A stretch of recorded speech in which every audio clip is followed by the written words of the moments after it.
भारत मौसम विभाग के मुताबिक 8 जुलाई तक उत्तर के राज्यों में तेज बारिश हो सकती है। इनमें हिमाचल प्रदेश, उत्तराखंड, पंजाब, हरियाणा, चंडीगढ़ शामिल हैं। उत्तर प्रदेश, पूर्वी राजस्थान, पश्चिमी मध्य प्रदेश और छत्तीसगढ़ में भारी बारिश हो सकती है। मौसम वैज्ञानिकों के मुताबिक जम्मू और उसके आसपास मध्यम से तेज बारिश हो सकती है। आमतौर पर मानसून 8 जुलाई तक पूरे देश में फैल जाता है, लेकिन इस साल यह ज्यादा तेजी से आगे बढ़ा है। अरुणाचल प्रदेश, असम, मेघालय और कई अन्य राज्य भारी बारिश से काफी प्रभावित हुए हैं।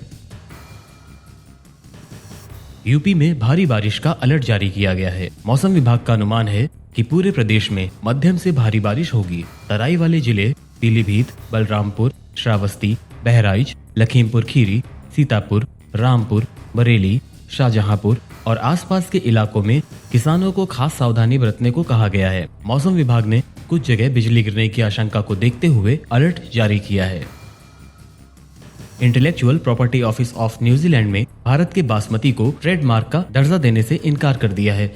न्यूजीलैंड में ये ट्रेडमार्क वैसे ही होते हैं जैसे भारत में जीआई टैग दिया जाता है। न्यूजीलैंड की दलील है कि भारत जिस बासमती के लिए ट्रेडमार्क की मांग कर रहा है, वैसा सुगंधित बासमती चावल और भी कई देशों में उगाया जाता है। न्यूजीलैंड की ओर से ट्रेडमार्क का आवेदन ठुकराए जाने के बाद इस बात की आशंका बढ़ गई है कि यह मामला अब कोर्ट में जाएगा।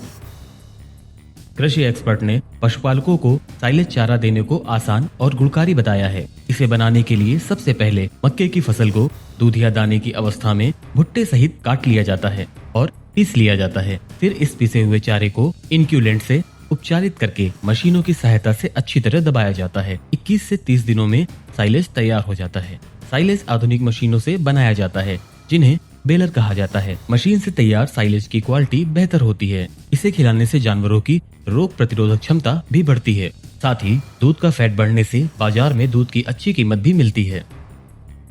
कृषि वैज्ञानिकों ने किसानों से बुआई से पहले उन्नत बीजों के चुनाव की सलाह दी है। देश में मानसून की शुरुआत के साथ ही खरीफ सीजन की शुरुआत हो चुकी है। किसान धान, मक्का, सोयाबीन और कपास सहित दूसरी सब्जियों और फसलों की खेती की तैयारी में जुट गए हैं। भारतीय मौसम विज्ञान विभाग ने कहा है कि मानसून का विस्तार अब पूरे देश में हो चुका है और अच्छी बारिश हो रही है। ऐसे में किसान भाई नजदीकी कृषि केंद्र से उन्नत खेती के लिए खाद से लेकर बीज तक की पूरी जानकारी ले सकते हैं।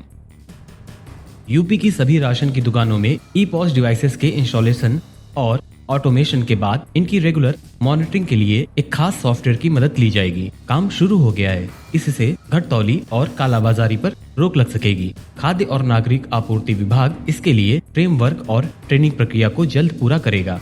प्रदेश में 79,500 फेयर प्राइस शॉप्स हैं, जो अंत्योदय अन्न योजना के तहत 3.59 करोड़ परिवारों को अनाज उपलब्ध कराता है। सभी राशन की दुकानों पर इलेक्ट्रॉनिक पॉइंट ऑफ सेल यानी कि ई-पास डिवाइसेस लगने के लिए यूपी डेस्को द्वारा इन पैनल्ड एजेंसियों से आवेदन मांगे गए हैं। बिहार के सरकारी स्कूलों में अब बच्चों को सब्जी उगाने और बागवानी करने की ट्रेनिंग भी दी जाएगी। इसके लिए पटना जिले के 565 स्कूलों को चुना गया है। यहाँ बच्चों को गोभी, मटर और दूसरी सब्जियों की खेती करने के तरीके और सिंचाई के बारे में जानकारी दी जाएगी। इस सिलसिले में संबंधित स्कूलों को निर्देश दे दिए गए हैं। स्कूल में बागवानी करने के लिए जुलाई तक का समय दिया गया है। पोषण वाटिका में बच्चे साग सब्जियों की खेती की ट्रेनिंग लेंगे। इससे महंगी सब्जियों से छुटकारा मिलेगा, क्योंकि घर में ही सब्जियां उगाई जा सकेंगी।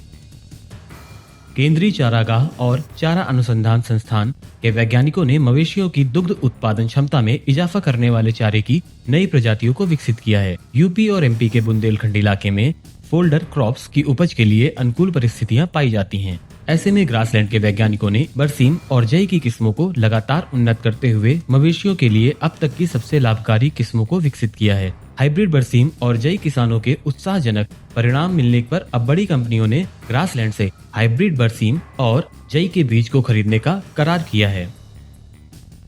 भारतीय कृषि अनुसंधान संस्थान ने अपनी एडवाइजरी में कहा है कि पूर्वानुमान को ध्यान में रखते हुए किसान भाई सब्जी नर्सरी, दलहन और तिलहन फसलों में पानी की निकासी का सही मैनेजमेंट रखें और खड़ी फसलों व सब्जियों में किसी भी प्रकार का छिड़काव न करें। जिन किसानों की मिर्च, बैंगन व फूल गोभी की पौध तैयार है, वे मौसम को ध्यान में रखते हुए रोपाई की तैयारी करें। कद्दू वर्गीय सब्जियों की वर्षाकालीन फसल की बुआई करें। लौकी, करेला, सीताफल, तुरई और खीरा की बुआई कर सकते हैं, लेकिन पानी की निकासी का इंतजाम जरूर कर लें।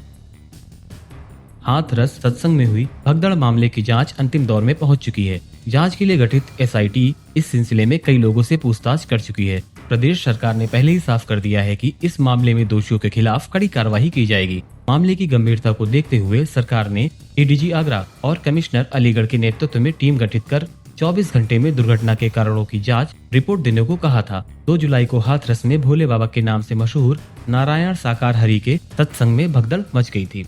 इस हादसे में अब तक 100 से ज्यादा लोगों की मौत हो चुकी है। इसी बीच अलीगढ़ के पिलखना गांव में भी राजनीतिक दलों से जुड़े नेताओं का पीड़ित परिवारों से मुलाकात का सिलसिला जारी है।